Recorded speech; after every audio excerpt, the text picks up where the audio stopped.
గత వైసీపీ ప్రభుత్వ హయాంలో ప్రజలు అభివృద్ధి అంటే ఏమిటో మర్చిపోయారు. మరి ముఖ్యంగా ప్రజలు యాక్సిడెంట్లకు గురవుతున్నా, చచ్చిపోతున్నా కూడా ప్రభుత్వం రోడ్లు వేసిన పాపాన పోలేదు. చివరకు కూటమి ప్రభుత్వం అధికారంలోకి వచ్చాక Andhra Pradesh deputy chief minister Pawan Kalyan garu చాలా అగ్రెసివ్ స్టాండ్ తీసుకుని మారుమూల గిరిజన ప్రాంతాల్లో కూడా రోడ్లు వేయిస్తూ ఉండడం మనందరికీ తెలిసిన విషయమే.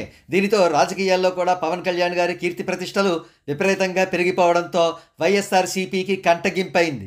అందుకే వైసీపీ అభిమాన యూట్యూబర్ మరియు బహువీర్య పుత్రుడు అయిన ప్రశ్నగాడిని పాడేరు నియోజకవర్గంలోని ఒక మారుమూల గ్రామానికి పంపింది. వాడు ఆ గ్రామంలోని ప్రజల వద్దకు వెళ్ళి, డిప్యూటీ సీఎం పవన్ కళ్యాణ్ గారు మీ గ్రామానికి రోడ్లు వేయించలేదు, మరి ప్రశ్నించరా అని అడిగాడు. వారు ఊరుకోకుండా వెంటనే తగులుకుని, ఒరే పోరంబోక బహువీర్యపుత్ర, గత 15 సంవత్సరాల నుండి ఈ నియోజకవర్గానికి వైఎస్ఆర్సీపీ ఎమ్మెల్యేలే గెలుస్తూ వస్తున్నారా చవట. నువ్వు అడగాల్సిన ప్రశ్న వాళ్ళని, అంతేగాని కొత్తగా ఎన్నికైన పవన్ కళ్యాణ్ గారిని కాదురా.